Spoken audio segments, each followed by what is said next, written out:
In this video, I'm going to show you some of the security tools available in Internet Explorer.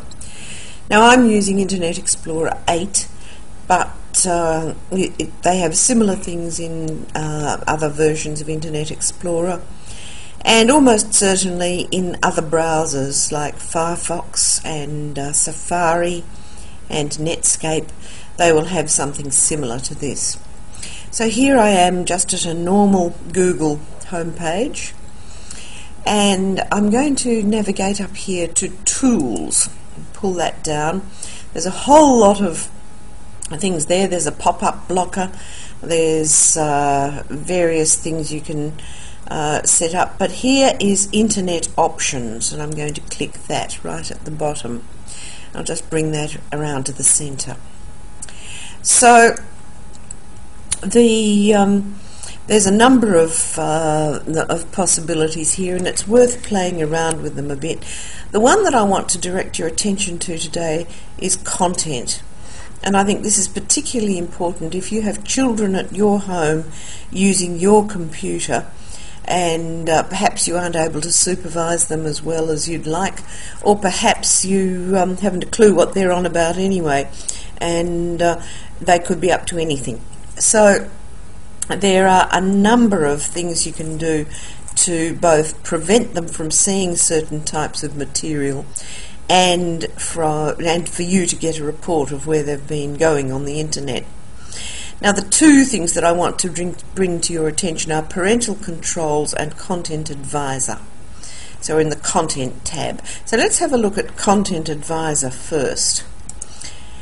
And wants permission to continue, and it is offering me a number of options and a slider bar to say what my settings are. So, for instance, here is a thing about content that creates fear, intimidation, etc. Let's look at content that sets a bad example for young children. So this slider bar is set to none. That means that nobody using this computer is allowed to see this type of information. But I can slide it to limited or indeed to unrestricted. So that I'd like to keep mine at none. So there's all sorts of things here: depiction of alcohol use, depiction of drug use, depiction of gambling, depiction of tobacco use, weapon use, depiction of discrimination or harm, coarse language, nudity, sexual material, user-generated content. I don't think you need to worry about that. Violence. My suggestion is you keep them all to none. I keep mine on none, and frankly I never see any internet porn or any unpleasant material at all, really. Approved sites, if there's a particular site that may transgress some of those ratings, but you want to allow it. Maybe you have a son or daughter who's an actor, and there's film clips of nudity or something like that they're in. For whatever reason, you can put the website URL in there, and it will allow it.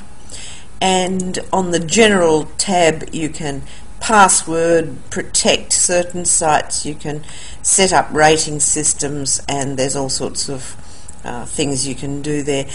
Most of what you would want to do is on this first tab called Ratings. Now I'm going to cancel out of that and come back to Parental Controls, because I think this is really rather clever and very interesting. Again, it wants permission to continue. That's a little thing that Windows Vista does. Now at the moment, the only account on this computer is Anne, that's me, and the thing about using this Parental Controls is that in order for it to work, every user has to have his or her own login. So if you have a grandchild using your login, it's not going to work. You need to create a special account for them. So let's create a new user account, clicking that, and suppose I have a granddaughter and her name is Bryony.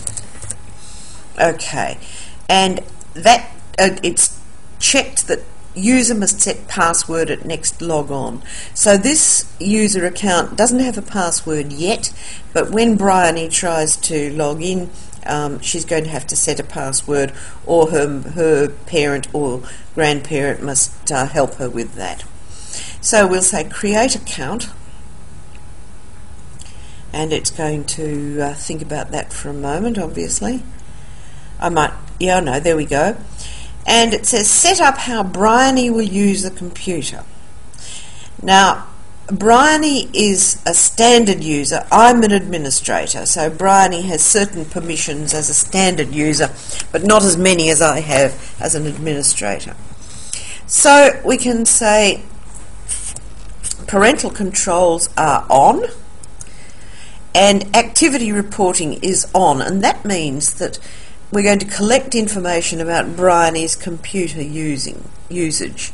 Now this it may seem a bit heavy, but the thing is that children go into chat rooms on the internet, they get into conversation with all sorts of people, and sometimes an unscrupulous person will stalk a child, will get them into, it's sort of a pathway to getting them involved in child pornography, particularly if there is a web camera attached to the computer, and particularly if the child is using the computer in a place where you can't really see what's going on. So sometimes it's very comforting to have information about what sites Bryony is using and how she will, who she's talking to. Now, I can get a report of all her activity by clicking that tab, that link there.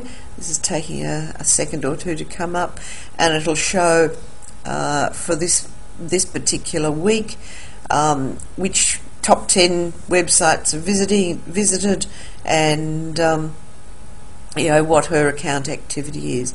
I'll come out of that. Now these settings allow what type of websites Bryony is allowed to visit. It says which part of the internet can Bryony visit.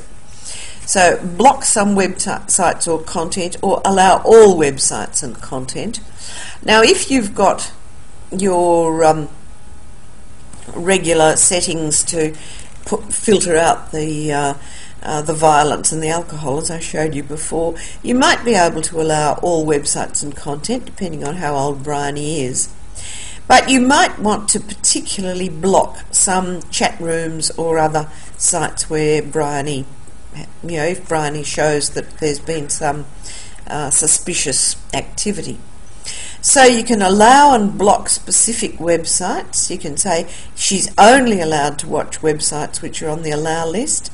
You can talk about what kind of content you're going to block, and there's all sorts of options for that. And you can also stop her from downloading files.